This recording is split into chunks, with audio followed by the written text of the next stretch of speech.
Vale, bueno, pues yo me presento Emilio García, antiguo alumno del SEC Alborán. Como dice don Javier, estuvo en esta precisa clase haciendo primer bachillerato. Estudió, si no nos equivocamos, latín aquí en el cole y terminó haciendo en Londres, en la Universidad Milton Keynes, Physics and Mathematics. Dio un cambio, una vuelta a su vida. Hizo el certificado de biotecnología sanitaria en la UCJC y es profesor de la IB de física y química en SEC Dublín. Y como hobby ha escrito varios libros. Así que bienvenido a tu casa. Muchas gracias, muchas gracias. Y nada. La verdad es que con un placer ver ese aula y me sentaba ahí justo al lado de la ventana donde está ese chico ahí que se ve. Ahí era donde yo me sentaba. Era lo que me recuerdo. Y veía las clases de don Javier. La verdad es que aprendimos mucho ese año. Pues gracias por la presentación. Y soy profesor de física también aquí. Y quería hablar un poco de la conexión de del conocimiento con física. No sé si tenéis alguna pregunta así de primeras, ya antes de que yo empiece. Mira, Emilio, habíamos pensado, bueno, había pensado yo, Sí. que abro un minutillo del mío, y abro un poco los conceptos clave, y así te voy dando entrada, y luego ya me retiro y sigues tú con la inercia.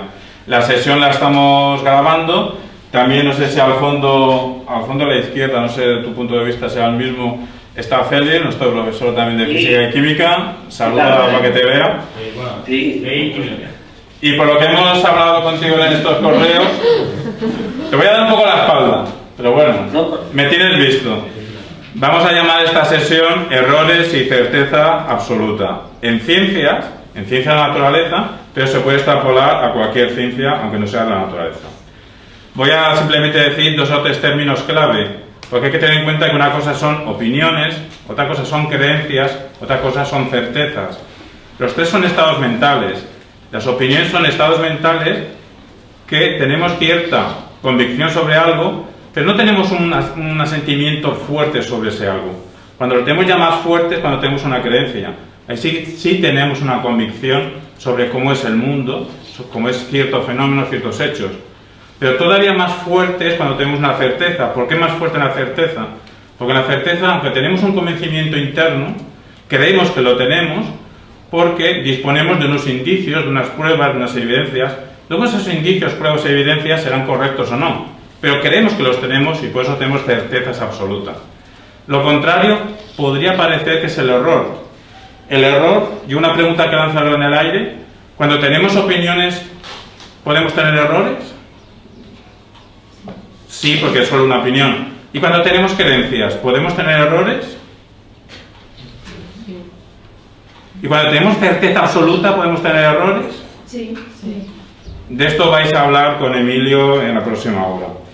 Yo solo lanzo una pregunta de teoría de conocimiento general, no solo de ciencia de la naturaleza, sino en general, que es si la certeza se ve de distinta manera en áreas distintas, en ciencias distintas. Si la certeza, hoy vamos a hablar de física y química, ¿es la misma la certeza que se tiene en física y química que se tiene en historia? Bueno, es una pregunta que lanzo en el aire. Otra cosa que os quería hablar es de lo contrario a la certeza, que es el error. El error, os pregunto, ¿es un estado mental? Porque he dicho que opiniones, creencias y certezas son estados mentales.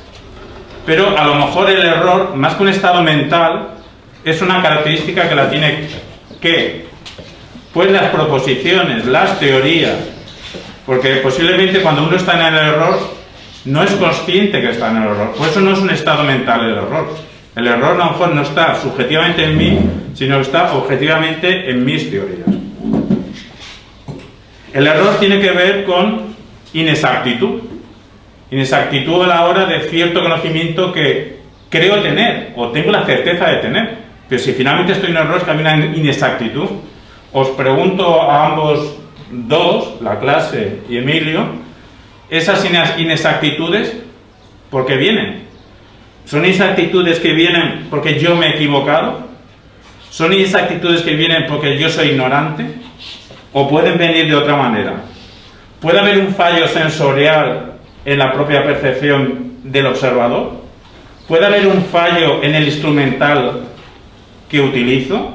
Son preguntas que voy dejando en el aire. ¿O son fallos de comprensión?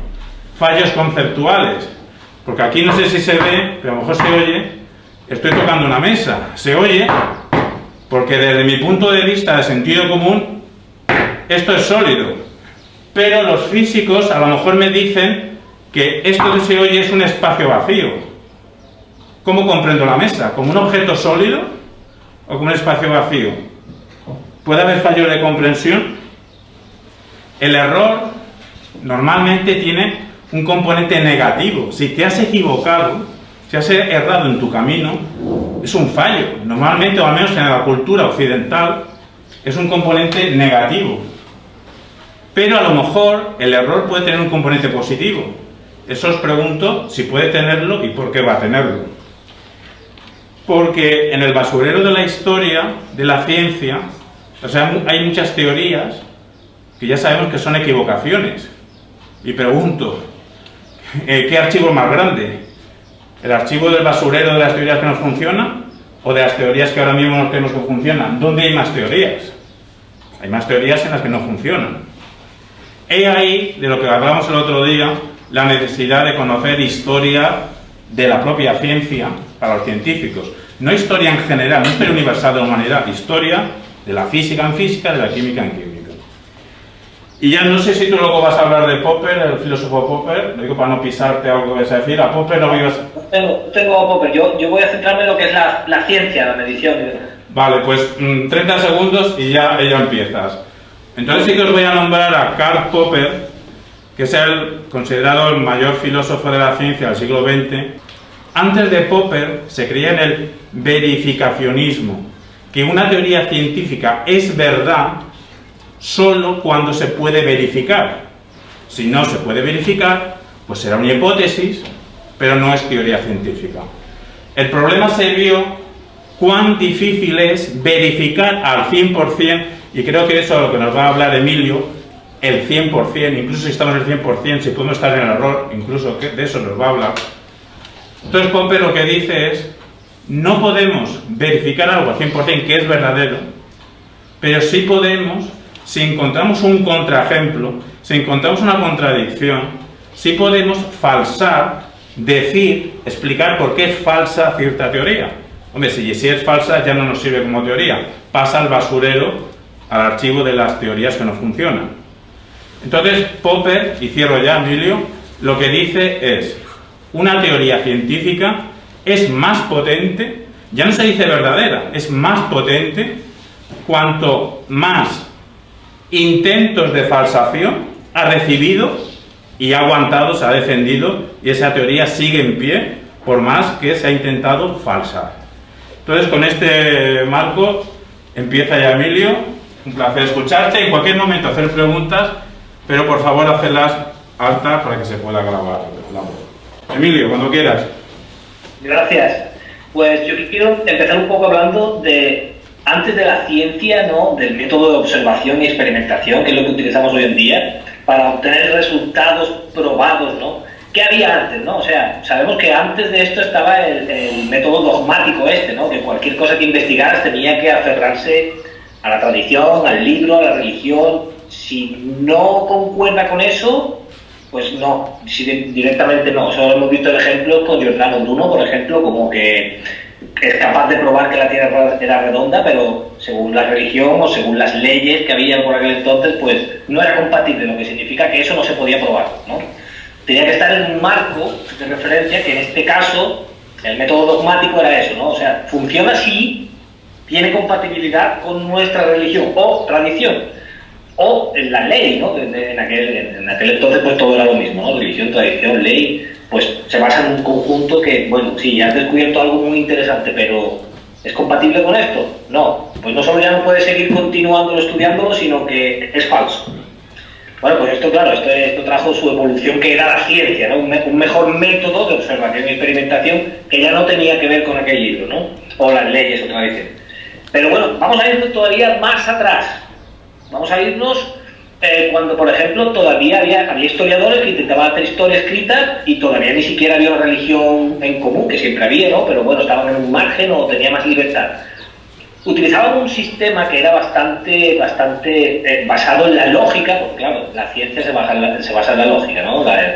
La física, por ejemplo, se basa en matemática y la matemática se basa en la lógica. Vivimos en un mundo, la lógica, ¿no? 1 más 1 es igual a 2. ¿Tiene lógica? Sí, pues existe.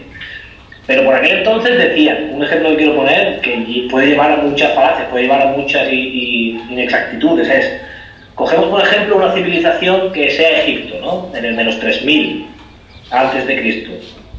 Vale, y ahora cogemos otra que no tiene ningún parecido, que no ha estado nunca en contacto con, que ni se conocen a través de un libro ni a través del mercado, como por ejemplo los mayas, ¿no? Vamos a coger estas dos civilizaciones.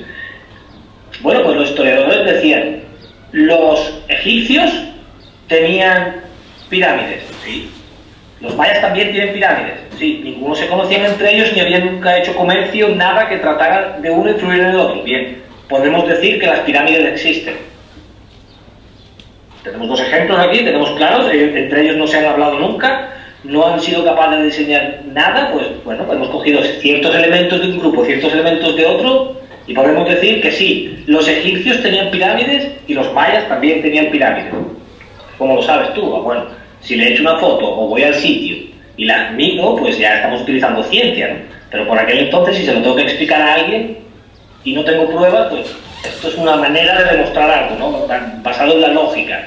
Bueno, esto tiene muchas incorrecciones, ¿no? Por ejemplo, podemos decir que los egipcios describían en sus libros una especie de animal medio humano que bebía sangre, ¿no? También podemos decir que los mayas también tenían algo parecido. Pues, ¿acabamos de demostrar la existencia de un vampiro o de un ser mitológico? Pues obviamente no tenemos... Ahí está la ciencia. Hoy en día, pues, siguiendo el método científico, podemos decir esto no existe. O todavía no tenemos pruebas de que existe. Para aquel entonces, pues ya, pues siguiendo esta lógica, pues dices tú, sí, claro, ellos lo tenían, estos también, nunca se habían conocido entre ellos, y funciona, ¿no? Bueno, pues fíjate, hasta que entonces cómo ha evolucionado el demostrar algo, que teníamos este método, después, bueno, las pirámides ya existen, pero hay pirámides en la Biblia, por ejemplo, ¿no? O en nuestra tradición tenemos pirámides, no, pues se acabó la investigación y no solo ya no puedes hablar de esto, sino que no es compatible con nuestra creencia y modo de vida, luego ahí se acaba, ¿no? Es un poco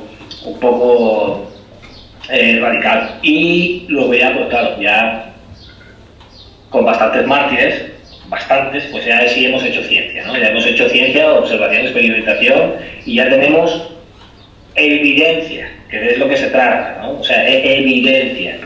De eso que cada vez que alguien habla algo, siempre hay alguno que dice, ¿cuál es la fuente? O, bueno, ¿esto de dónde lo ha sacado? ¿No? Es lo que queremos, ahí es donde está la ciencia, en vez de preguntar esto, ¿no? Esto es una breve historia de lo que hemos pasado hasta llegar a conocer algo o a tener evidencia de estos días, ¿no? Ya podemos decir que tenemos ahí algo. Ahora vamos a la ciencia, ya estamos en la ciencia, ya tenemos el método de experimentación, observación, ya se ha adaptado de manera internacional, ya no es una cosa que solo se utiliza con permiso, como se hacía antes, ¿no? O sea, solamente ciertas personas tenían permiso para utilizar la ciencia, ¿no? O otros ya era brujería, por decirlo así, ¿no? Vamos a decir, ya estamos en ciencia, estamos ahora en el siglo XXI, todo el mundo hace ciencia, todo el mundo sabe lo que es la observación y la experimentación, cualquiera ya es capaz de reconocer una ciencia falsa como la astrología y decir, lo siento mucho, pero tu horóscopo no influye realmente que tú vayas a tener dinero la semana que viene, ¿vale? O amor. Vamos a decir que ya cualquiera es capaz de reconocer una ciencia de una ciencia falsa, sabemos el método de observación, sabemos preguntar por evidencia. Y aquí es donde viene el problema, ¿vale? ¿Cuál es el siguiente paso?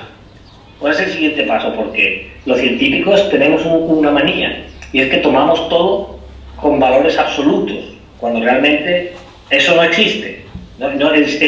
Es imposible, porque todo está en movimiento, todo fluye, todo cambia. Entonces, cuando, por ejemplo, en matemáticas pintamos, dibujamos, escribimos el número 1, ¿vale? Todo el mundo sabe, 1 más 1, 2, perfecto, ¿no? Ya tenemos ahí el número 1, el 1 es el 1. Pero es que el 1 no es el 1. Rara vez en la naturaleza vas a encontrar el número 1 perfecto. Normalmente sea 0,9 o 1,1. Pero el número 1 perfecto es un concepto, ¿no? O sea, nosotros imaginamos el número 1.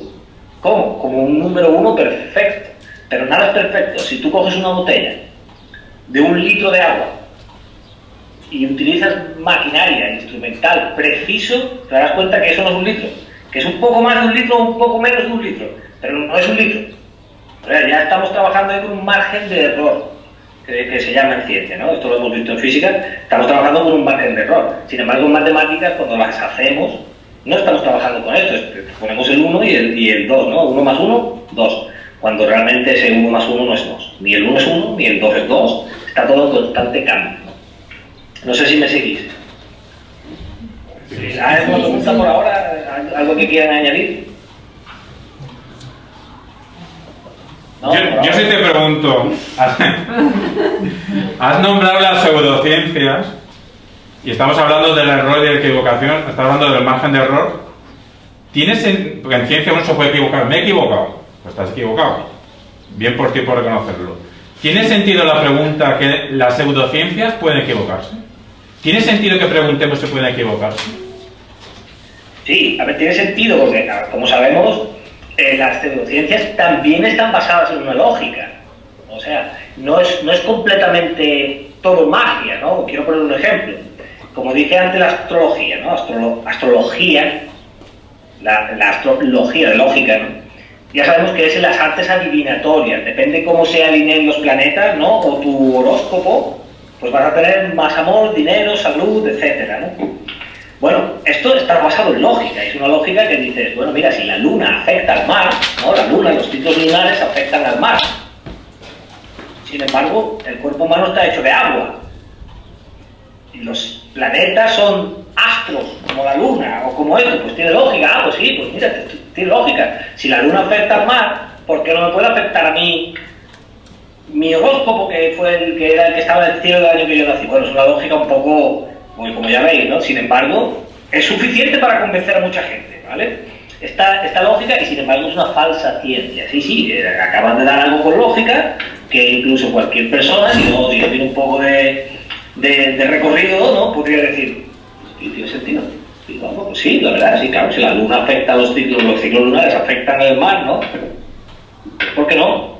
Entonces sí, tiene sentido preguntarse si las falsas ciencias, eso por un lado. Por otro lado es que un reloj roto da la hora correcta 2 veces al día. O sea, y está roto, ¿no? Sin embargo, lo miras a cierta hora y sí, mira, sí, estamos en esa hora.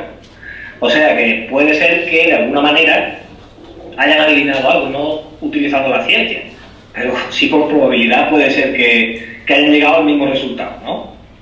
Yo puedo hacer un análisis, por ejemplo, del mercado de valores de una empresa basándome en datos y decir, creo que las acciones van a bajar un 10% en los próximos 2 meses.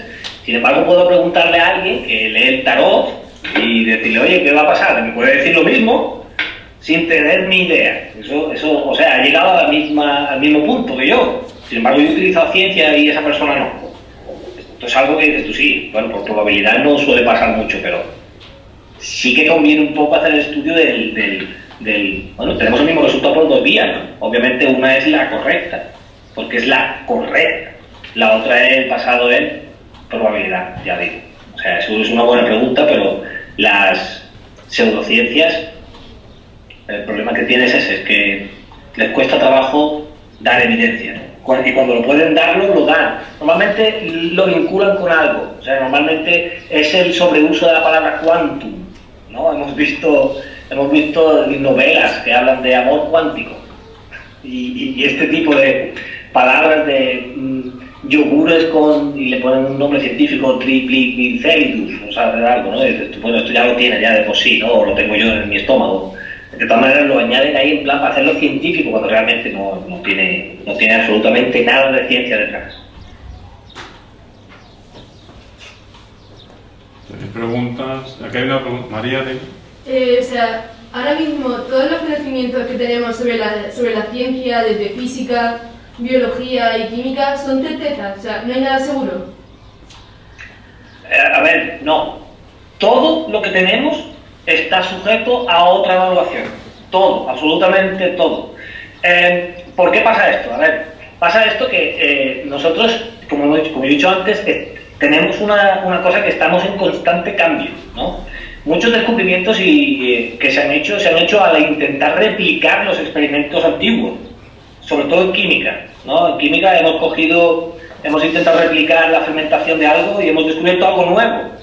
¿Por qué? Porque tenemos mejor material, tenemos mejores teorías, mejores conocimientos, que por aquel entonces no podían verlo, o no sabían de qué era de eso que había salido en el exterior de lo que estábamos buscando, qué era, ¿no? Ahora sí podemos decir, pues es esto, y sale de esto, ¿no? Y es porque hemos replicado las otras teorías. Muchas, por ejemplo, están incompletas. La teoría del Big Bang, por ejemplo, ya no es un Big Bang, ya se sabe que no se debería llamar Big Bang. Llámalo de otro nombre, pero no hay un Big Bang, no hay un Big Bang.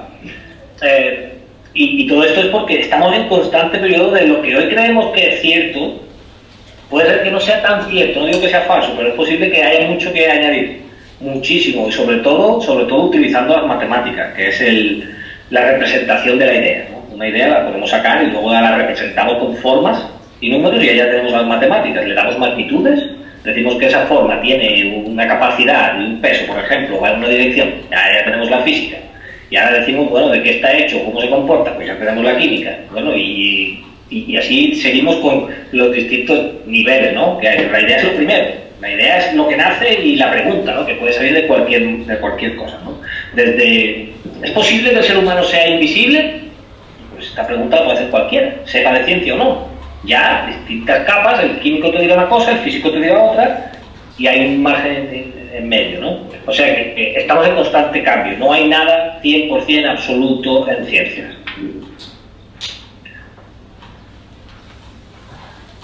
Por eso se cambian los libros, por eso comprar un libro de ciencias es complicado, ¿no? Porque a los 3, 4, 5 años ya, pues mira, pues a cambiarlo. Sabemos que en física están las 4 fuerzas, ¿no? O interacciones fundamentales, ¿no? Nuclear, subnuclear, electromagnetismo y gravedad, por ejemplo, ¿no? Bueno, pues ahora resulta que están ahí investigando una quinta, que es la fuerza muónica, creo que hay ahora esta cosa nueva, ¿no? ¿Qué significa? Significa que hay que hacer libros nuevos. ¿Está mal lo otro? No está mal, está incompleto. Esto es un ejemplo. Y así seguimos avanzando. Y estamos hablando que, bueno, ha pasado un siglo desde que descubrimos lo otro. Y sin embargo, los físicos de por aquel entonces, de Einstein y demás, decían que no, que lo que hay es lo que hay. Ya es imposible descubrir nada nuevo. De hecho, en física por lo menos estamos un poco estancados de que los científicos no han sacado algo nuevo de valor así grande desde hace 100 años. Todavía estamos en química investigando el modelo atómico de Bohr o ya sabemos, de Schrödinger. ¿Cuánto vivió Schrödinger? ¿Cuántas fueron sus teorías? Hace 100 años. No tenemos un modelo nuevo, no tenemos algo que añadir, estamos un poco ahí estancados, ¿no? Pero bueno, hace falta eso, que vosotros, los que tenéis la siguiente generación, sí saquéis el modelo nuevo. Todo lleva su tiempo, pero estoy seguro que alguien llegará y dirá, pues hay algo nuevo, o esto no es completamente cierto. Hay algo más, no solo hay un protón, neutrón y electrón, ahora también hemos descubierto algo nuevo. O sea que no es que la cosa vaya a desmentir una de la otra, que puede pasar, sino que sea más completa.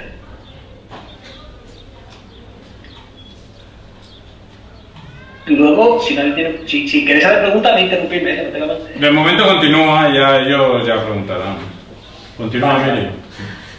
Luego, desde la teoría del conocimiento, sabemos que están las cosas, el conocimiento individual, ¿no? Y el compartido, ¿no? El colectivo. Desde el conocimiento individual, ya sabemos que, por ejemplo, en ciencia lo vemos, ¿no? Los americanos trabajan con yardas, nosotros trabajamos con metros, los americanos trabajan con Fahrenheit, nosotros trabajamos con Celsius. Vale, ¿cuál de los dos es el incorrecto? A ver, ¿quién está equivocado ahí en ese caso? ¿No? Si nos preguntamos porque tenemos dos sistemas, ¿cuál es el que está incorrecto? ¿Eres tú, que eres americano, que lo estás haciendo mal, o soy yo? Porque yo tengo Celsius y tú tienes Fahrenheit, ¿no? Está el Kelvin ahí también, ¿no? Pero bueno, eso es para otras magnitudes. Entonces decimos, bueno, ¿quién es el que está incorrecto? Es una pregunta. Pues por el correcto no hay nadie, ¿no? O sea, el correcto no estamos ninguno. Tú simplemente tienes una manera de medir y yo otra. ¿Por qué? Por tradición, por la manera de ver el mundo que tenemos cada uno, ¿no? Y de ahí salen las distintas medidas que hay. Por eso ahí tenemos tan amplio el abanico, ¿no? de medidas internacionales, ¿no? Está desde la medición de la distancia, que es el kilómetro, la yarda, la milla, o sea, una milla y un kilómetro. Si yo te digo, anda un kilómetro, sin saber, sin medir, y yo ando otro, seguramente hay una diferencia bastante grande. Y es porque ahí tenemos cada uno nuestra propia medición, nuestra propia percepción de lo que es una magnitud. Es igual que un kilo. Dame un kilo de arroz, te digo, que cojas de un saco. Seguramente tu kilo sea más grande o más pequeño que el mío. Y pasa igual con todas las mediciones, ¿no? Y es porque es una experiencia propia. Bueno, esto sale, que lo hemos hecho, hemos avanzado un poco más porque antes lo que teníamos era cucharadas, o onzas, o puñados, ¿no? Como el que dice, un puñado de, pero eso no es, el puñado tuyo es más pequeño, mi mano es más grande. Bueno, pues vamos a hacer algo más profesional, vamos a hacer centímetros cúbicos, o vamos a hacer algo más, cada uno ha visto el mundo a su manera, ¿no? Y así lo ha dibujado. Sin embargo, ahí viene el problema. Nos vamos a la mayor precisión científica que podamos encontrar y todavía podemos encontrar error. Todavía podemos encontrar un error porque esas máquinas tan precisas necesitan calibración. O sea, cada cierto tiempo hay que calibrarlas. Si ya hay que calibrarlas, significa que es posible que, aunque incluso ya esté calibrada, ha pasado tiempo desde que no está, aunque sea un segundo. Y ya, pues ya lo que tenga no va a ser absoluto, como dije antes. Ese número 1 que hemos hecho en matemáticas, esto es imposible de encontrar, ¿no? Eso es imposible, no hay nada que sea el 1 exacto y si lo encuentras, es temporal. Ya sabemos que todo se va moviendo, se va desgastando o va adquiriendo. En fin, es una manera de ver la percepción de las cantidades. Y es interesante saber que todo tiene una percepción menos el tiempo, ¿no? O sea, el tiempo es algo como internacional, todo el mundo mide el tiempo de la misma manera. Es una pregunta que habría que hacerse de por qué la distancia sí tenemos varios conceptos de distancia, pero de tiempo todo el mundo tenemos el mismo, es como estándar, ¿no? Es algo interesante, es que medimos todo el tiempo, todos los humanos sentimos el tiempo igual. Es una pregunta para hacerse. Pero ha habido épocas que ha habido varios calendarios a la vez, simultáneos, distintos. Sí. Ahí tenemos el gregoriano, ¿no? Y tenemos el juliano, tenemos varios ahí que se han hecho y demás. Aunque el primer número fue el 29, ¿no? Dicen, el primer número que hizo el ser humano fue el 29, ¿no? Que eran contando las lunas, las tallaban en un hueso. O sea, el primer número que se encontró fue el 29. El 1, 2 y el 29. Es lo interesante. A partir del número 3 ya era mucho, ¿no? Ahí se ve en francés, ¿no? Como dicen el 3, que es el 3, significa muchos. 3 bien, muy bien, ¿no? Ahí lo interesante de las matemáticas, como ahí los primeros números que teníamos los humanos eran el 1, el 2 y el mucho. Y el concepto cero tardamos siglos, por no decir milenio, en pensarlo. El cero. Sí, bueno, y otra cosa, ahora que he comentado el cero, Javier, es que nuestra cultura es muy de nosotros mismos, ¿no? Cuando nosotros estudiamos el concepto cero, nos referimos al primer griego o romano que hizo el cero. Realmente ya lo habían hecho en India mucho antes. Cuando hablamos de las astronomías estamos hablando de lo mismo, ¿no? Era el primer griego, Tales de Mileto o quien fuera, el que hizo el primer cálculo de la rotación. Realmente esto ya lo hicieron los chinos, por ejemplo, mucho antes también, ¿no? Entonces, en la cultura europea, occidental, tenemos la manía siempre de mirarnos a nosotros mismos, ¿no? O sea, tenemos un grupo muy cerrado y dejamos fuera muchísima gente, ¿no? En las matemáticas ya es distinto porque es mucho más avanzado desde el algoritmo, que se le llama algoritmo por él, ¿no? El algoritmo, el que hizo la álgebra. Es distinto, ¿no? Pero sí que es verdad que la educación nuestra, el IB, es algo distinto porque sí cogemos de otros sitios, al menos los nombramos y los conectamos. Pero normalmente si vas a un colegio público americano o español o lo mismo, el inventor de tal fue europeo, el descubridor fue griego, antiguo, los clásicos y los europeos. Poco hay de aquellos chinos, indios, árabes que tenían sus descubrimientos y demás. Es una manera que tenemos nosotros de mirarnos a nosotros mismos, de celebrarnos. Incluso lo que dices, cuando nos separamos de la física y vamos a la geografía, tú vas a un diccionario, pones la palabra Everest y pone que lo descubrió un tal Everest, o el lago Victoria, o sea, ponen al occidental de turno el primero que llegó allí, y ya había gente, y el Everest dice que lo descubrió Everest, y los habitantes del Himalaya tenían otro nombre para el Everest. Y sin embargo utilizamos Everest. es algo que es una cosa que es una manía que poco a poco se va yendo, y lo vemos en el bachillerato internacional, ¿no? Que sí que es verdad que conectamos más cosas que el método tradicional de nosotros lo hicimos todo, nosotros inventamos los gatos. Y ya digo que todo va en constante cambio en ciencia, los márgenes de error se pueden reducir, sabemos que redondear las cosas, por ejemplo en economía, un redondeo de una cifra puede cerrar una empresa. Y eso es una inexactitud. Tienes alumnos de aquí también de economía, gestión empresarial, o sea que sigue con este ejemplo porque no todos los alumnos que tienes delante son de física o química, también hay alumnos de gestión empresarial, historia. Sí, este ejemplo me gusta porque hablamos de exactitud, ¿no? Y cuando redondeamos un número, por ejemplo en economía sabemos que si, voy a poner un ejemplo de una empresa, ¿no? Una empresa que compra mangueras, ¿no? Y dices, bueno, ¿cuánto necesitas? Y dices tú, bueno, necesito 277. 277, bueno, redondealo, no solamente podemos vender 300. Vale, 300, pues véndeme 300. Vale, ahora tengo 300, ahora resulta que solamente necesito 270. ¿Qué hago yo con ese resto de 30 mangueras que me sobran? Bueno, ya tengo que buscar una nave para hacer estocaje, ¿no? Ya tengo que guardarlas, ya tengo un gasto extra. Que a lo mejor es el mayor el coste de guardar el resto de mangueras que lo que me ha costado comprar el resto de mangueras, ¿no? Y ya empezamos una espiral que puede resultar en una pérdida. Que de eso se trata, ¿no? Bueno, te hago oferta, necesito 277 mangueras. Bueno, te hago una oferta por 300. Pues al final has comprado 300 por redondear, o porque te ha salido mejor la jugada, pero estás en pérdida, ya no sabes qué hacer con esas 200, o tienes que ponerlas más baratas para darle salida, o se pueden caducar, por ejemplo, o cualquier cosa. O sea que estamos hablando de un redondeo, que es una aproximación, un margen de error, ¿no? También puedes decir, bueno, ¿cuánto necesitas? Entre 200 y 300, bueno, pues te doy 300. Vale, pues resulta que solo necesito 270, ¿qué hago con el resto? Pues tendrás que guardar, porque ya tienes que alquilar una nave, ya eso va en pérdida. Tienes que alquilar una nave, tienes que hacer una oferta, que a lo mejor la oferta no se adjunta al mercado, a lo mejor hay otra empresa que ha hecho una mejor previsión o compra y pues no necesita alquilar una nave, luego puede competir mejor, ¿no? Es un ejemplo de una aproximación en el tema de la economía. Perfecto, porque me va bien para comentar que en un sector en el que no es ético hacer el redondeo es cuando hablamos de víctimas. Ponemos un ejemplo de tal organización terrorista en tal país ha matado en torno a 900 personas, en torno a 1000 personas. Lo que se suele aconsejar es que no digas el redondeo, que si desgraciadamente mataron a 978, pues que digas el número exacto de 978. Porque si dices en torno a 900 o en torno a 1000, se considera que es una falta de respeto hacia esas personas que no están incluidas en el redondeo. No sé si me he hecho explicar.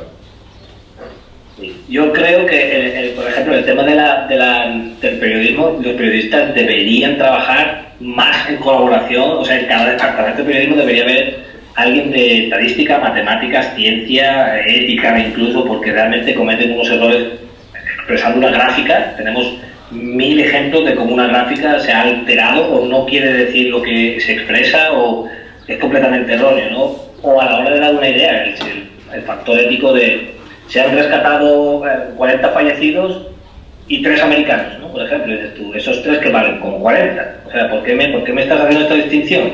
No, hombre, es que no, o sea, esto es un poco ético, no puedes hacer esta distinción a la hora de hablar de una defunción, ¿no? O sea, hay 500 fallecidos y 2 españoles entre ellos, ¿no? Bueno, pues 500 fallecidos, ¿no? Es un poco sí, ¿no? Pero es que estamos informando a los españoles, es una manera de menospreciar al resto. Cuando realmente estamos aquí y todo esto a la hora de informar sobre los políticos, a la hora de expresarse, de dar datos, de decir lo que quieren decir. Tenemos ejemplos ahí a miles, vamos, de cómo hacen estos errores de incluso en medición. Pero estaba bajo cero, ¿no? En la playa hoy en el invierno se encuentra bajo 0 grados y bueno. Pero siempre son errores. Has dicho las gráficas del periodismo, a veces no será manipulación. Sí, no, seguro, segurísimo. Normalmente si va con el periodismo es todo de intereses económicos, ¿no? Digo yo, y claro, tienen que, sobre todo cuando hay campaña y demás, se ven esos errores más a menudo, ¿no? Siguen siendo errores, claro, no es, pero sí que Sí que hay una conexión ahí, ¿no? Si tenemos que leer una gráfica, podemos ver cómo han alterado las barras para hacer una más grande que otra cuando la diferencia es un 1%. Por ejemplo, hay una diferencia de un 1% entre una gráfica y otra, sin embargo las barras una llega aquí y la otra está justo aquí. Ese 1% no debería ser más o menos... Es una manipulación, claramente, ¿no? Y es una manera de un margen de error. Bueno, pues ese margen de error de la gráfica es un margen de error de un 50%, no de un 1%. O sea, que sí que el utilizar adecuadamente la instrumentación y hacerla lo más exacta posible, que ya hemos dicho que por muy exacto que lo quieras hacer, es imposible. Es imposible, el número 1 no existe. Y si existe, es temporal. Siempre vas a tener 0,99 o 1,1 o parecido, pero ninguna botella de 1 litro de agua pesa 1 kilo. O sea, no, es básicamente imposible. Bueno, 1, algo o 0, algo, pero no. Mientras procesas, Emilio, lo siguiente que vas a decir, pongo otra vez otro marco para que también te sirva de guía. Ayer tomé 4 notas de un libro interesante que recomiendo para que no lo conozca, de Matt Ridley, Claves de la Innovación, es de 2020, en española salió en 2021. Y lo que nos dice Matt Ridley es un poco eso lo pongo para provocar un poco lo contrario de lo que decías antes, de que muchas veces tenemos primero la idea, por ejemplo, has dicho, el hombre puede ser invisible, primero tenemos la idea y luego vamos a ver si es posible o no, y de ahí emerge la experiencia, etcétera, etcétera. Entonces, es un lugar común de que en ciencia, primero se investiga teóricamente, incluso hablando de cuestiones sociológicas, se investiga públicamente, con una inversión del Estado, normalmente, pero luego viene una fase más práctica, incluso es una fase, sociológicamente hablando, privada, del mundo de la empresa. Y eso es un poco el lugar común. Primero la teoría, incluso pública, y luego la experimentación, la práctica privada. Y Matt Ridley lo que dice es que muchas veces es al revés, que primero hay cuestiones prácticas que se van haciendo, incluso se van haciendo sin saber el cómo funcionan las cosas. Pero lo de ensayo y error van atinando. Y pone varios ejemplos. He ahí, de otra vez, conocer la historia de una ciencia para poder avanzar en esa ciencia. Dice el tema de las vacunas. Parece ser que durante siglos se utilizaban las vacunas, las vacunas funcionaban, pero que no sabían, contra la viruela, pero todavía no sabían el sistema inmunológico del cuerpo humano cómo funcionaba. Pero iban vacunando a la gente, sin todavía saber los principios. También pone otro ejemplo de la propulsión a vapor, de que había barcos que funcionaban por este sistema, pero los principios físicos exactamente que hacía cómo funcionaba un objeto moviéndose por propulsión a vapor, al principio todavía no lo sabían. Y así parece ser que el libro, que no lo he leído, solo he leído un resumen, parece que pone muchos ejemplos de este estilo. Luego ser ejemplos que no vienen en el libro, o sí vienen, que no lo he leído, el champán, algo más coloquial y cotidiano, nadie se propuso descubrir el champán. Fue un monje en Francia que, queriendo hacer vino blanco, pues el hombre era muy torpe y no le salió vino blanco, le salió vino blanco con gas, champán o vino espumoso. ¿Cómo lo veis? No solo tú, Emilio, cualquier persona que esté aquí presente. O sea, es lo que dice, que a veces primero viene lo práctico, sin saber muy bien si tenemos si sabemos bien cómo se funciona, y luego viene la teoría. Sí. Esto lo había leído yo antes en las prácticas de empresa, ¿no? Ahora las empresas están haciendo mucho esta estrategia de marketing, que es probar la manera de vender el producto de varias maneras. O sea, el objetivo, empezar desde el objetivo hacia atrás, en vez de desde hacer una estrategia para vender. No, primero lo vendemos de varias maneras y vemos cuál es la que mejor ha salido, ¿no? Esto ya se hizo en ciencia, en medicina. En medicina al principio, bueno, hará 100 años, no tanto, a la hora de resucitar a alguien se hacía por la espalda. Se ponía bajo el suelo, boca abajo, y se le daba en la espalda, ¿no? Y claro, hoy en día lo miramos y decimos, pero vamos a ver, ¿pero qué esto es? No, basta con que funcionara un par de veces para que dijera, ¿ha funcionado el método? Seguimos con él. Ya luego viene la ciencia, ¿no? Ya luego viene el estudio y decir, oye, mejor esto, ¿no? Y tenemos mejores resultados basando en que en ciencia tenemos mayor evidencia porque hemos experimentado. Observación y experimentación dan lugar a evidencia y tenemos la ciencia, ¿no? Sin embargo, el primero que tuvo que resucitar a alguien en pánico, pues lo puso en el suelo y le dio en la espalda. Funcionó, ya está, ya no había más, ¿no? Y esto es un método que están haciendo ahora todas las empresas, ya sea Apple y demás, y es, utilizamos varios sistemas, no solo que esto es matemáticas, no solo uno en beneficio del grupo, utilizamos uno y varios en beneficio del grupo. Esto es la historia de Nash, ¿no? Y claro, esto lo que hace es que ahí tienes ya varias maneras de vender el producto, que es el fin, ¿vale? Véndelo. Y ahora miramos cómo lo has conseguido y adaptamos la estrategia. Si vemos en los anuncios de los 40-50, era todo un estudio de mercado. Bueno, ¿qué vamos a vender? Vamos a vender esto. Pues ¿qué edad tienen los que lo pueden comprar? ¿Cómo visten? ¿Cómo piensan? Hoy en día es completamente distinto. Tú puedes ver un anuncio de un champú con distintas maneras de promocionarlo, ¿no? No es la figura perfecta que antiguamente hacía el anuncio de champú, ¿no? De belleza. Ahora sí puedes encontrar mayor variedad a la hora de funcionar. ¿Por qué? Porque están estudiando el mercado, están diciendo, a ver cómo, si esto ha funcionado, seguimos con este sitio. Y si esto no funciona ya, pues seguimos con otro. Pero antiguamente, ¿no? A ver, antiguamente me refiero, 50 años atrás, era un estudio completo, ¿no? ¿Qué población, qué parte de, qué ingresos tiene? Y se hace una estrategia para llegar a un plan. Ahora se hace el plan, se hace desde el final al principio. Se está haciendo mucho, lo hace Apple, lo hacen las marcas de comida, de coches, todo. Ya antes no, antes a la hora de publicitar un coche miraban primero quién era el que podía comprarlo, ¿no? Qué dinero tenía, cómo solía vestir el que va a comprar el Mercedes, y siempre ponía el mismo prototipo, ¿no? Saliendo de una casa grande. Hoy en día no, hoy en día es posible que vean a un cantante de hip hop promocionando el mismo coche.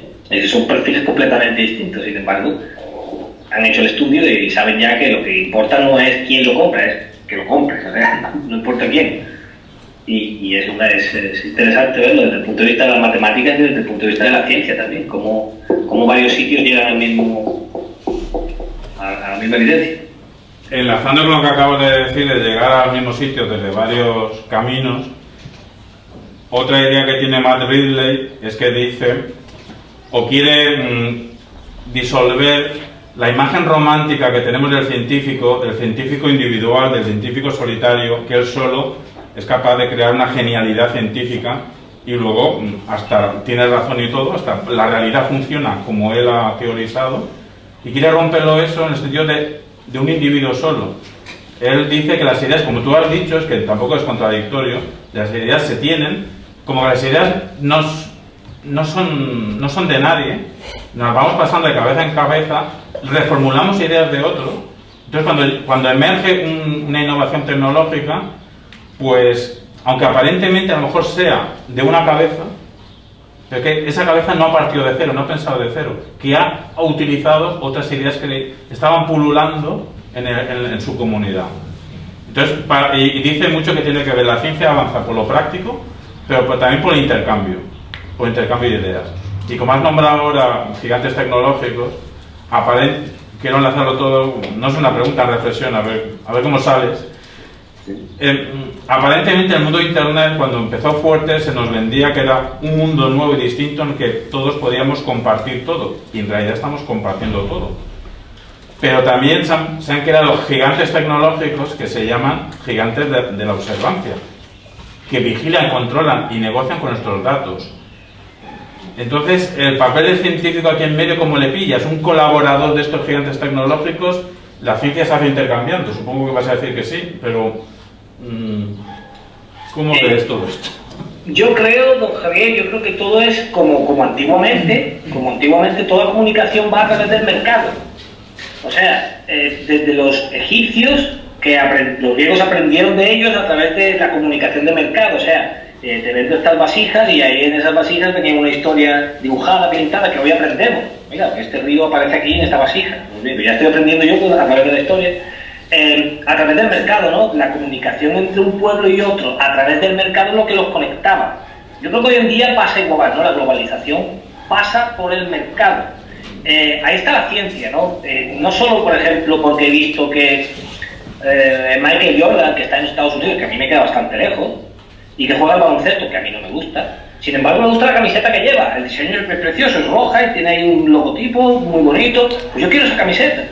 Bueno, pues ahí resulta que ya estamos entrando en la globalización a través del mercado, ¿no? A mí lo que me ha llamado la atención es algo que quiero comprar. Y ya luego la ciencia, pues cuando viene una necesidad, por ejemplo, la vacunación, ¿no? Hemos tenido este ejemplo. Bien, pues ya estamos conectándonos a través de ciencia. Pues ahora resulta que si quiero vacunar a gente allí, tengo que montar un laboratorio allí. Y pues ya me estoy expandiendo. Y esto significa que mis trabajadores tienen que ir allí. Ya tenemos gente en otra cultura que, en cierto modo, van a aprender algo y van a dejar algo en ese grupo de gente, ¿no? O sea, pues ya estamos compartiendo, está expandiéndose todo, ¿no? Mis tradiciones, las tuyas, una colaboración, un punto intermedio.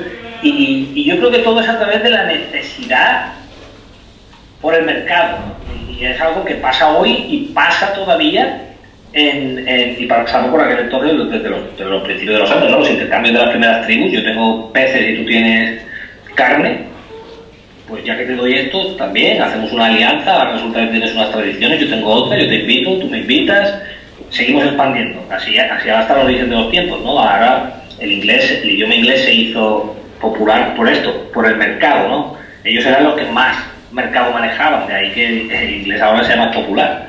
Y la ciencia está como para cubrir una necesidad. Podemos ver que nuestra civilización occidental que llamamos, que es la que tenemos tan cerrada, que es donde dejamos fuera otros grupos, otras medicinas alternativas, que sí que es verdad que con una aspirina puedes quitar un dolor de cabeza. Sin embargo, en China te dan un té, ahí también te quitan el dolor de cabeza, ¿no? Hay ciencia detrás de eso, que habría que investigar, habría que mirar el análisis químico. Sin embargo, es cierto que ha quitado el dolor de cabeza, ¿no? O sea, están utilizando una medicina, un tipo de medicina. ¿Es una falsa ciencia? No, yo creo que es una ciencia todavía por completar, ¿no? O sea que para mí, en mi opinión, toda globalización, toda comunicación entre pueblos y humanos viene a través del mercado, como se hacía por aquel entonces, con una necesidad que hay que cubrir, compra-venta.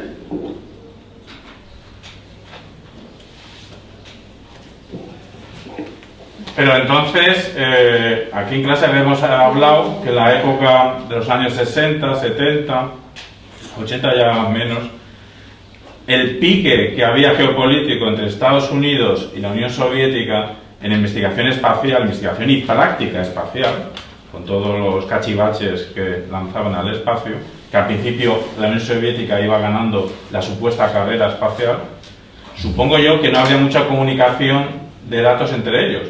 Más bien, habría casos de espionaje industrial. Entonces, como estás reflexionando, lo que no me queda claro es que te iba a preguntar, ¿es que hay una única manera de hacer ciencia ahora mismo en el mundo? O sea, entonces, los rusos y los americanos hacían ciencias distintas. Ellos no sabían lo que hacían entre ellos, creo. O a lo mejor había más comunicación de lo que pensamos. No había comunicación entre ellos, pero hacían distintas ciencias. Ahora se hacen distintas ciencias, es la misma. El problema de la ciencia hoy en día es que está, digamos, privatizada. O sea, yo no puedo copiar una patente y no puedo basarme en ella para hacer mi investigación sin pagar un precio antes. Y como en la universidad lo veremos que, por ejemplo, quiero hacer un artículo y hay artículos que tienes que investigar, que tienes que pagar por ellos, ¿no? Una publicación, un journal, una revista científica que está algo ahí publicado y te deja leer solamente el abstract, no te deja coger el artículo entero, ¿no? Pero es que esto es lo que yo necesito, tienes que pagar, ¿no? Bueno, pues si no me lo puedo permitir, no puedo seguir investigando. ¿Quién pierde? Pues perdemos todos, porque realmente de ahí puedes sacar algo bueno que yo pueda hacer, o no, pero claro, ya me has costado ahí, ¿por qué? Por economía, yo no puedo seguir investigando, ¿no? El coronavirus, bueno, el coronavirus hemos visto como tan rápido hemos hecho una vacuna, porque tanto dinero se podía meter ahí dentro, ¿no? O sea, tanto inviertes, tanto tienes de beneficio, ¿no? Pero claro, si el problema de la ciencia hoy en día en ese sentido es que está privatizada, está secuestrada por la economía, ¿no? O sea, yo no quiero hacer mi propio cohete y ir a la luna. Bueno, es que ya este cohete se inventó, lo hicieron los americanos en los 50, o sea que ya no puedes utilizarlo. Y si quiero, no tienes mi permiso. Entonces, claro, ya estamos perdiendo los dos, porque a lo mejor yo puedo mejorar tu cohete. O a lo mejor yo puedo hacer algo distinto, pero el sistema de las patentes y el sistema de la privatización o monetarización de todo esto es lo que pasa, es que realmente lo único que hace es poner un límite a la ciencia. Hoy en día yo no puedo hacerme un laboratorio en casa, no puedo hacerlo y comprar un microscopio nuclear, porque el microscopio nuclear cuesta $1 millón, no. Sin embargo, si voy a trabajar para un laboratorio, sí tengo acceso a ese microscopio. Bien, lo que yo descubra es del laboratorio, no mío. Si fuera mío, yo podría decir, oye, esto está abierto para la humanidad, muchas gracias, aquí tenéis una vacuna. Pero sin embargo ahora el laboratorio es quien lo tiene los derechos, es el que tiene el microscopio y me ha pagado a mí un sueldo, bastante pequeño aunque sea, pero me ha pagado un sueldo grande. Ya, diferencia es que eso sale o no sale a la luz, depende de lo que ellos quieran, no lo que yo quiera, que creo que lo investigaba, ¿no? Entonces la ciencia hoy en día está un poco secuestrada por las empresas que hacen ciencia.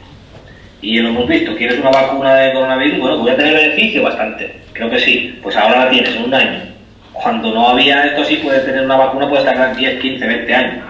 Es un poco una manera de la ética en la ciencia, ¿no? De hablar de la ética en la ciencia tenemos muchas preguntas, no solo en la manera del dinero, ¿no? O sea, tenemos el caso de Oppenheimer, ¿no? Que es un caso que más se estudia, ¿no? ¿Es Oppenheimer culpable de crear la bomba atómica o él no es culpable, ¿no? Hombre, pues él sabía lo que podía pasar, ¿no? No, pero él no la creó con ese fin, ¿no? Pero tú la creaste. Es una pregunta ética que es genial para los que se hace en clase, ¿no? En teoría del conocimiento, y sobre todo investigar la vida de Oppenheimer y la ética en el uso de la ciencia como armas, ¿no? Porque sí, claro, yo he inventado ahí algo que puede dañar. Si tú lo usas para dañar es culpa tuya. Bueno, tú sabías de primera mano que si lo creabas podría tener un efecto, ¿no? Entonces soy culpable o soy inocente, si lo creo. No, hombre, se puede utilizar para dar calor, ¿no? Energía infinita o energía... Sí, pero también se puede hacer una bomba nuclear. ¿Qué hago? ¿Lo creo o no lo creo? ¿Qué hacemos? ¿Le ponemos límites a la ciencia o no le ponemos límites? Es una pregunta que me gustaría hacer a la clase, ¿no? O sea, ¿qué piensan ellos sobre esto? ¿Hay que ponerle límites a la ciencia o hay que dejar?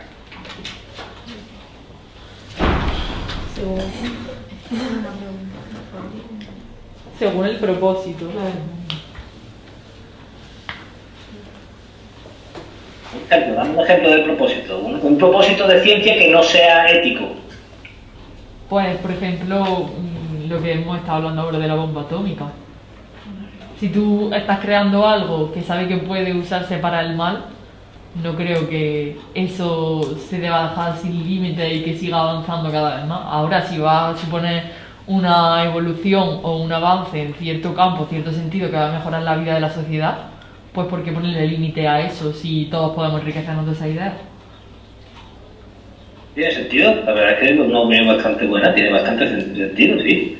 Sí. El problema es el doble uso que tenga la ciencia, ¿no? O sea, podemos utilizar esa bomba atómica para explotar Hiroshima y Nagasaki, o podemos utilizarla también para crear energía limpia y que todos no tengamos luz y acceso a distintos beneficios, ¿no? Entonces, claro, es que una cosa lleva a la otra, ¿no? Es el uso que le damos.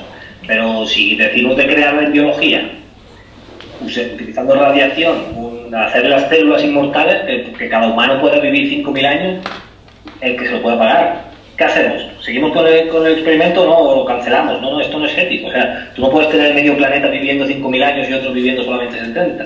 ¿Qué hacemos con este científico? ¿Le decimos que siga o que no siga?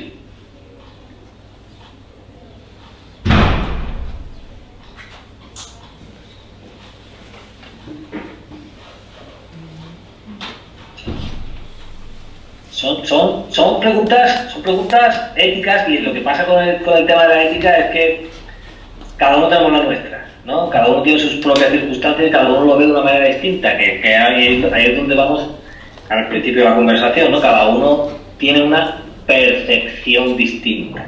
Para ti un metro es un metro de una manera y para mí un metro es un metro más corto o más largo. Pero el metro exacto, para empezar, es que es teórico. No, esto mide un metro, mira, tengo aquí una regla. ¿Y quién ha medido la regla? ¿Y quién ha calibrado esa regla, ¿no? O sea, es seguro porque depende, si está hecha de aluminio, con el calor del sol pues se expande, ¿no? Entonces ya no vale el metro, ya está mal, ¿no? Ya ese instrumento no es preciso, no lo podemos utilizar para medir. Bueno, sí, pero si nos equivocamos, nos equivocamos por muy poco. Eso en ciencia no es aceptable. En ciencia no podemos decir, nos hemos equivocado por un poco, ¿no? Un poco, un anestesista, si se equivoca por un poco, tenemos un problema ahí, ¿no? Y ahí está donde está la ciencia, tenemos que ser lo más precisos que podemos. Bueno, en ciencia, en matemáticas, en economía, buscar la precisión absoluta. Cuando el profe nos dice, tenemos que redondear, si eso es para ahorrar espacio en el cuaderno, pero realmente cuando queremos hacer un cálculo exacto, tenemos que buscar el mayor número de decimales posible. y tener en cuenta que aún así está cambiando. Cuando mires en el minuto siguiente ya ha cambiado. ¿Cuál es la distancia entre el Sol y la Tierra?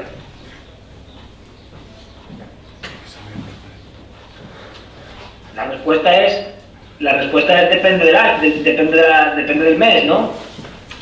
¿Cuál es la distancia entre la Tierra y la Luna? Pues depende. Si nos vamos al invierno, pues a lo mejor está más lejos, más cerca, ¿no? El Sol ahí tenemos las estaciones. Sí, bueno, entonces la pregunta es, ¿cuál es la distancia entre la Tierra y el Sol? Sin embargo, si te vas a Google, te la da exacta. Te da una exactitud métrica, al metro. Dices tú, bueno, pues sí, depende de la temporada, está más lejos o más cerca, ¿no? ¿Cómo es esto, no? Son preguntas que hay que hacerse. ¿En qué se basan? ¿Cómo hacen esta estimación? Y con tal exactitud me la dan. Si quiero viajar a Marte, tardo 6 meses. Si viajo en verano, si viajo en febrero, puede que tarde 1 año y medio. ¿Cómo es esto? Porque estamos en movimiento, estamos en continuo movimiento. Pues pasa igual con todo, no solo con un experimento, con un número, con todo. Todo está en constante cambio. Yo me peso ahora mismo y puedo pesar 90 kilos y me peso dentro de un minuto es 90,1. En media hora es 89,999, o sea, estamos en constante cambio, no hay nada absoluto, pero lo tenemos que buscar. Ahí está el punto. En ciencia tenemos que buscar la mayor exactitud posible, sabiendo que en el futuro vendrá alguien más exacto, con mejor tecnología, y nos complete, o nos diga que estamos erróneos, o directamente descubra algo nuevo que se pueda añadir. ¿Y cree que algún día se llegará a tener la exactitud absoluta? No. Yo creo que la exactitud absoluta no se puede tener y no me baso en ciencia. Para esto me baso en filosofía, y es que yo creo que la idea de que todo está en constante movimiento hace que todo esté en constante cambio. Lo que significa que incluso si tuviéramos la tecnología de tener una exactitud total, sería una exactitud total temporal. O sea, es algo más desde el punto de vista filosófico que científico. El constante cambio hace que todo cambie y que todo no sea exacto, y es lo que hace que las cosas sean mejor o peor, o bien o mal, o el número 1 o el número 0, o abierto, cerrado, y ya entramos en distintos niveles de representar la idea. Se te puede formular la pregunta pues al revés. Estamos hablando, y creo que todos compartimos, de que la ciencia trata de buscar la mayor exactitud y precisión posible, aunque absoluta no sea a nuestro alcance, pero que ese es el afán de la ciencia. Y la pregunta es, fuera de la ciencia, movernos por la vida sin ninguna obsesión por buscar ningún tipo de exactitud y precisión, ¿eso es una buena escuela de vida o fuera de la... Sí, además es una excelente filosofía de vida. Tú no te conoces a ti mismo, nunca terminas de conocerte. Yo no soy el mismo que era con 10 años, ni con 20. Si alguien habla de Emilio que estaba en el instituto, es posible que conozca a un Emilio muy distinto al que soy ahora. ¿Por qué? Porque yo estoy en constante cambio también. Y de eso se trata, hay que aprovechar eso, ¿no? Cuando decimos, esta persona no me cae bien, piensa que no te cae bien ahora. Y es posible porque no sea por esa persona, es posible porque seas tú el que tengas el problema. Que dentro de 10 años tú has cambiado y ya eres más tolerante o menos y la experiencia sea distinta, ¿no? O sea, como filosofía de vida, saber que todo está en constante cambio y que hay una siguiente oportunidad para todo, eso es genial, ¿no? O sea, no hay nada definitivo, ¿no? Esta persona no me cae bien, fuera, se acabó. Es posible que en un mes haya cambiado o por circunstancias personales esa sea la reacción que tenga hacia ti o tú hacia esa persona o por lo que sea, o sea que todo está en constante cambio. Hay que abrazar ese cambio, ¿no? Esa nueva oportunidad. ¿Cómo era eso? No, Javier, no me acuerdo, no se puede uno bañar 2 veces en el mismo río, ¿no? Sí, de Heráclito, que era su frase, no podemos bañarnos 2 veces en el mismo río, porque la segunda vez el río, por muy similar que sea, ya ha cambiado. Solo que pongas una hoja y si hay corriente, pues ya estás viendo que la hoja se empieza a mover, ¿no? Lo que pasa es que las matemáticas intentan buscar estructuras lo más permanentes posibles. Sí. El problema de las matemáticas es eso, es que trabaja con valores absolutos. Cuando en matemáticas ponen 1 más 1 igual a 2, que es una sencillísima operación. Ese 1 es un 1 absoluto, es un 1 sin ningún fallo, es un 1 tan exacto que cuando tenemos el resultado final realmente hemos hecho el experimento, hemos visto que el 2 no es ni parecido al 2, ¿no? Es bastante, hay un margen de error bastante entre el 1 más 1, 2 y el 1 litro más 1 litro, 2 litros, ¿no? Y claro, es lo que pasa, que las matemáticas, como se dice, las matemáticas exactas, ¿no? Ya sí se está trabajando en unas matemáticas abstractas en la que el número es posible que esté ahí o no, o sea, las matemáticas llevado a un nivel como las matemáticas que yo hice en física, no se trata de resolver problemas, se trata de percibir, ¿no? Por ejemplo, si partimos de aquí, ¿qué podríamos tener allí? Ese es el nivel de matemáticas ya en física, ¿no? En física teórica no están las matemáticas, tenemos un problema que es solucionarlo, ¿no? Es todo basándonos en qué podemos hacer, es todo en esto, en estipulaciones y demás, ya no se trata de resolver nada, es solamente partiendo de una cosa a ver qué sale, qué obtenemos de ahí. Y es lo interesante de la matemática, que dices tú, entonces no estoy resolviendo nada, no estoy realmente dando una solución, que es lo que tratamos, ¿no? Estoy basándome en asunciones, ¿no? Asumiendo que esto existe, que puede no existir. Vamos a probar otra cosa, ¿no? O asumiendo que esta idea está aquí, pruébala. O asumiendo que realmente no, estoy asumiendo con cosas que realmente ni existen, ni están ahí, ni pudieran estar. Es toda una teoría, pero ahí está ya el mundo de las matemáticas, ¿no? A cierto nivel es representar una idea, que la idea es posible que no sea posible. Sin embargo, ya sabemos que todas las matemáticas se basan en la lógica. Entender un mundo sin matemáticas, o que las matemáticas no funcionen, es entender un mundo sin lógica. Y eso es realmente fuera de nuestra percepción. Para nosotros todo tiene sentido. Bien, mal, 1, 0. A todos le tenemos una etiqueta y una medición. O sea, es como se ve el mundo desde las matemáticas. ¿Tenéis preguntas?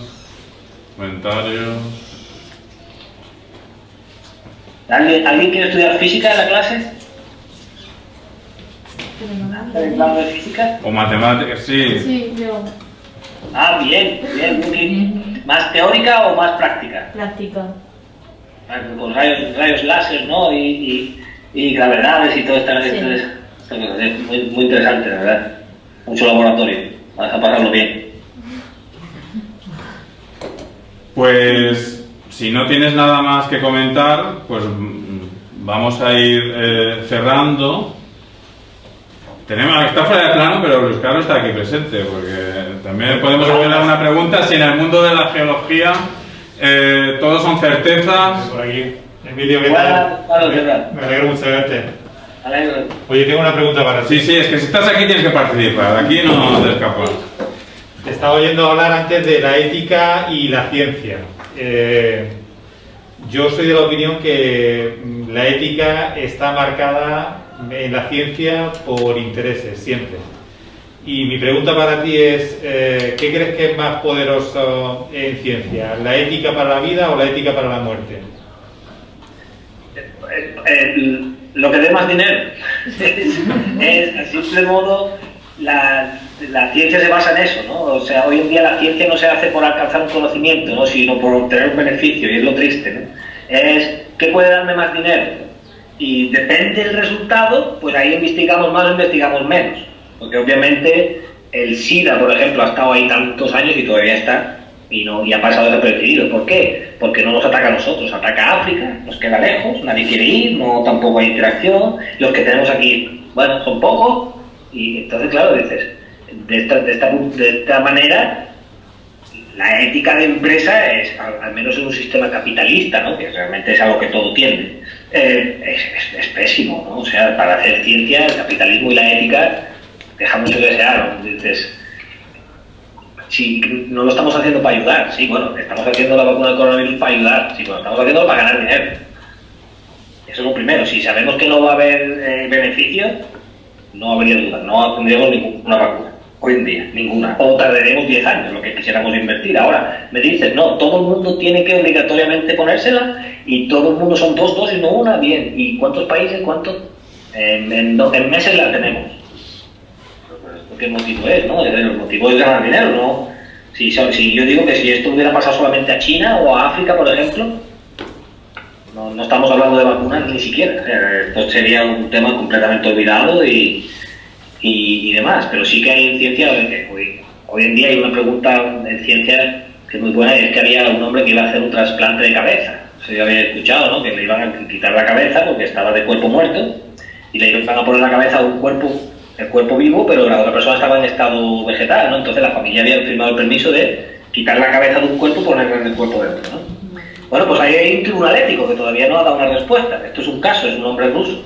Y es una pregunta para la clase que la verdad es que yo siempre me gusta hacerla. ¿Qué veis? ¿Cómo lo veis? ¿Estáis bien? ¿Veis bien que podamos intercambiar cabezas? ¿O cómo va esto? Que tienes el cuerpo muerto, yo estoy en estado vegetativo, no voy a utilizar más el cerebro, así que bueno, sí, si autoriza esto, bueno, pueden aprender otros médicos en el mercado negro y de repente puedes haber secuestros y gente haciendo estas prácticas como los órganos, ¿no? O sea, son preguntas éticas que realmente no se puede dar en un minuto. O sea, es una cosa que tienes que pensar. Si yo a cualquiera os hago esta pregunta es difícil de decir, pues sí, o pues no. Normalmente tendría que llevar un tiempo la reflexión, pensar las consecuencias, los pros, que realmente la ciencia hoy en día, Luis Carlos no hace eso, ¿no? Luis Carlos, la ciencia hoy en día lo que hace es, ¿me va a dar dinero?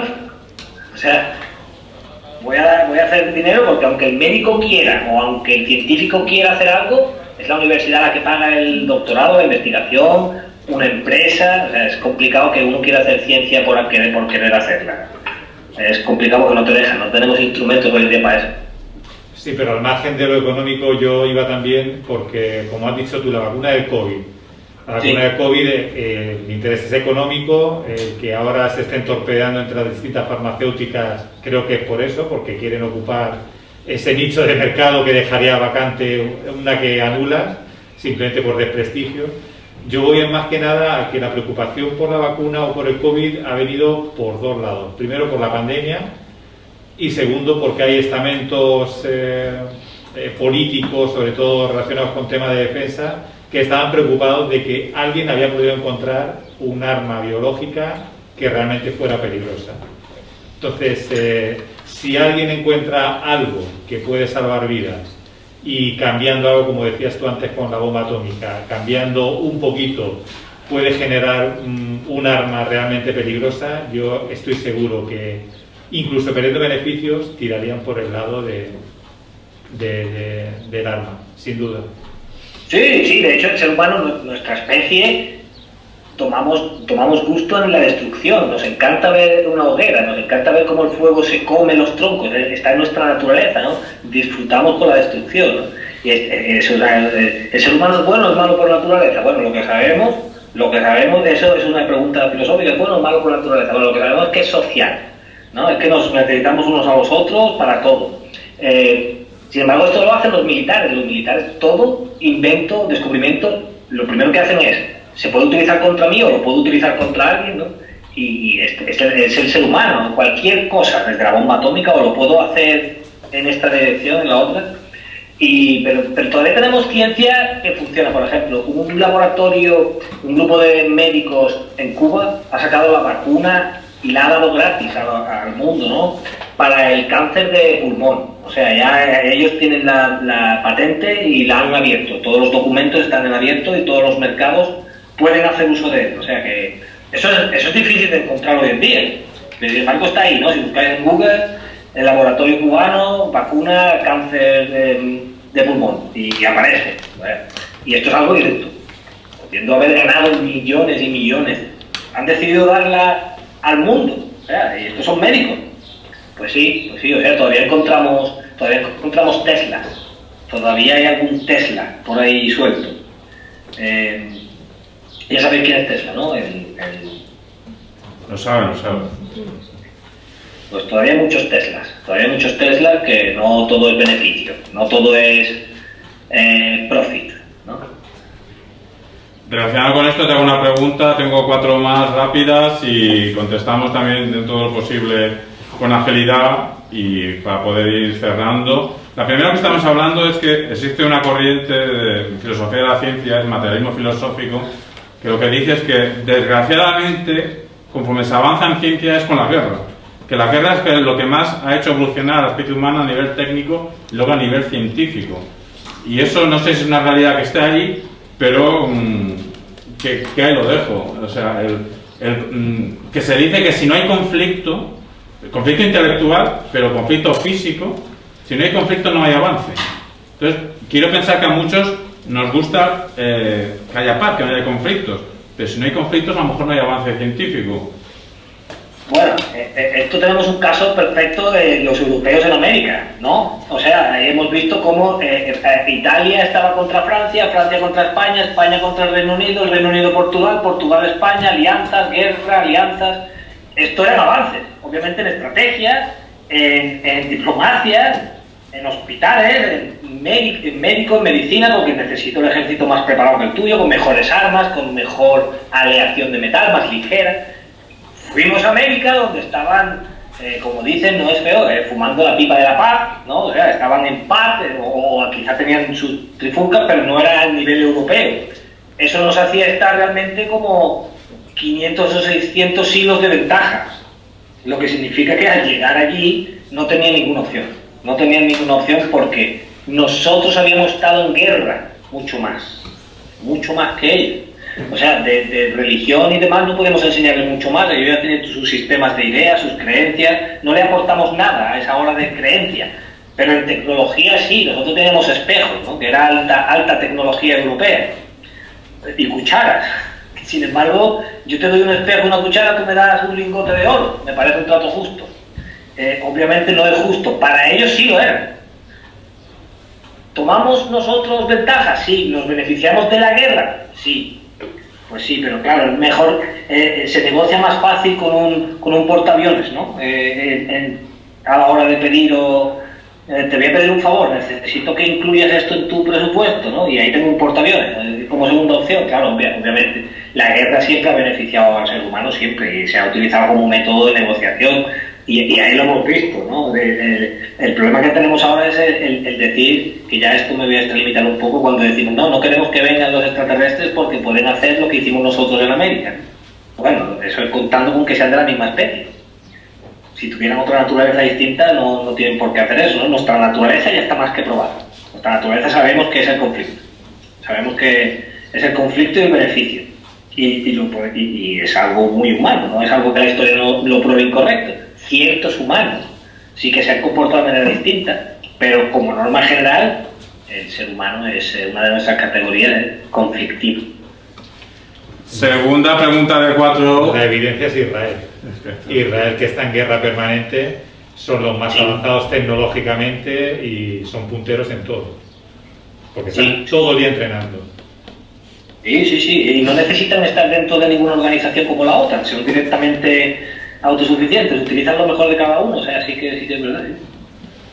Entonces, las preguntas que sean relevantes teóricamente, pero que no estén vinculadas con ninguna rentabilidad económica a corto plazo o bélica a medio plazo, esas ya directamente las mandamos al archivo de las ideas para pensarlas, pero como haga falta una infraestructura económica, nos olvidamos de ellos porque el mundo funciona, como acabas de decir, por el mercado. Es así. Por ejemplo, hay estudios de biología que querían cambiar la forma de las flores porque realmente decían que según la forma que tuvieran podrían crear más, menos, podrían desarrollar más vida, menos, más oxígeno. No se ha llevado a cabo, no hay funding. ¿Por qué? A nadie le importa la forma que tengan las flores, hay que ser directos.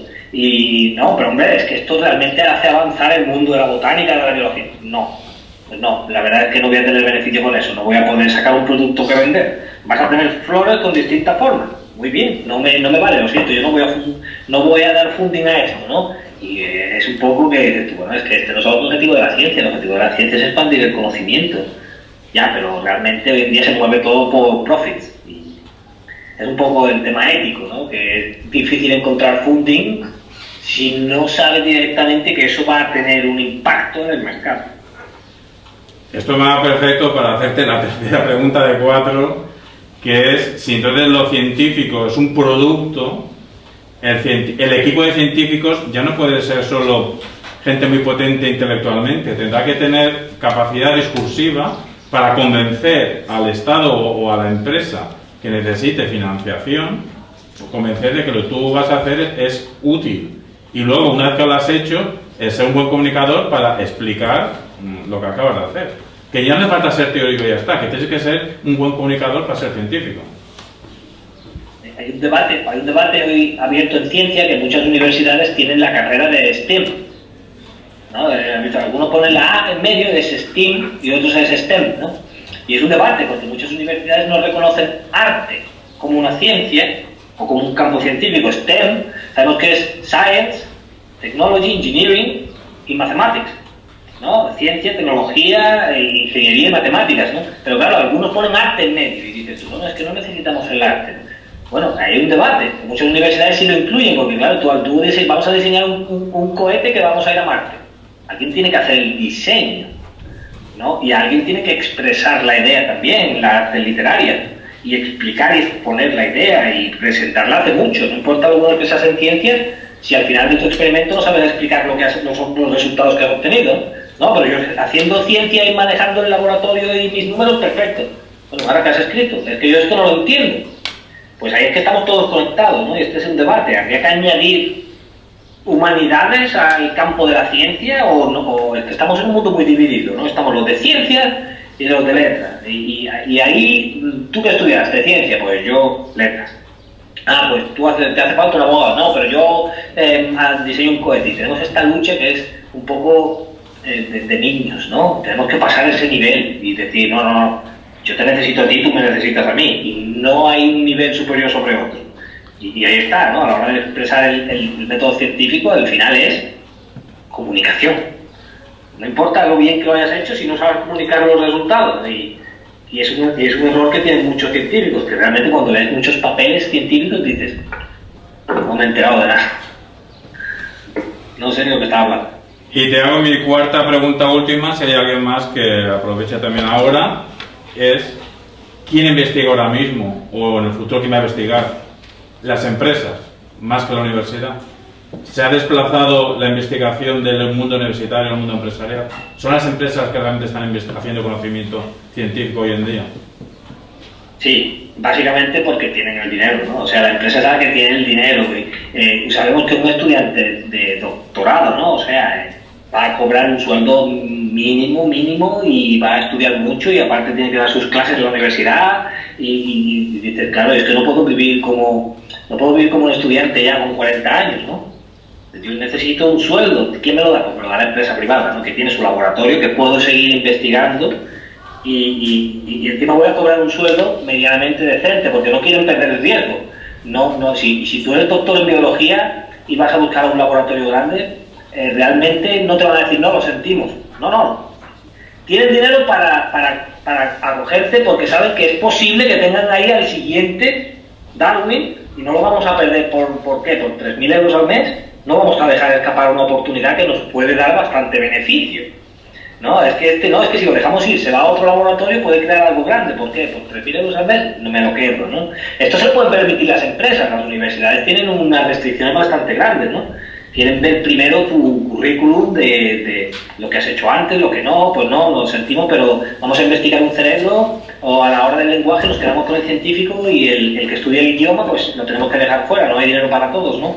En una empresa sí hay dinero, de hecho, cuanto más se pueda mejor, sí que creo que como todo al final, el mercado es el que se impone, ¿no? A cualquier cosa.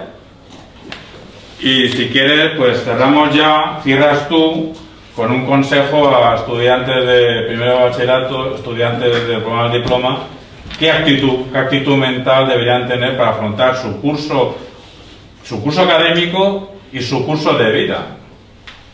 Os tiene que gustar. Mi consejo que os doy, lo que hagáis en vuestra vida os tiene que gustar, tenéis que hacerlo. Nadie se apunta a algo para pasar un mal rato. Si una persona tiene que estudiar algo, estudia porque le gusta estudiarlo, porque se entretiene estudiándolo. Nadie se apunta a un equipo de fútbol para pasarlo mal. A mí no me gusta el fútbol, pues no me voy a apuntar al fútbol, eso está claro, ¿no? Si me apunto al fútbol, intentaré hacer lo mejor que pueda dentro de mi felicidad, no para hacer felices a los demás, ¿no? Vale, pues mira, no me gusta el fútbol, pero por lo menos aquí de portero estoy bien, estoy contento y me lo paso bien. Pues mira, me he encontrado una manera, ¿no? Pero nadie se apunta a nada, o nadie se mete en una relación, o estudia una carrera, o hace nada, ya sea una actividad, ya sea cualquier tipo de interacción en la que sabe que no le va a gustar o va a sacar mal. Cuando hagáis algo, hacedlo sabiendo que vais a pasar un buen rato y elimináis todo lo que os haga pasar un mal rato. Eso es así de sencillo. Con esa filosofía, a mí me va más que genial, soy un hombre feliz, estoy contento, he estudiado mío, tengo una vida sana y he eliminado todas aquellas partes que me hacen no ser feliz. Así de simple. Así de simple, es el único consejo que tengo. Cualquier cosa que hagáis, hacedla para pasar un buen rato.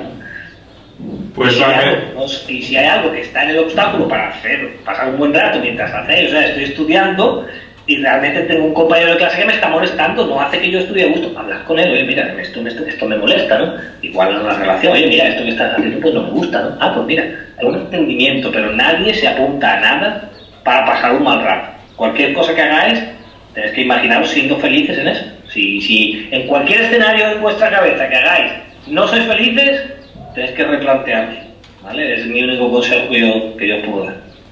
Pues para que estés un gramo más feliz, escucha este aplauso.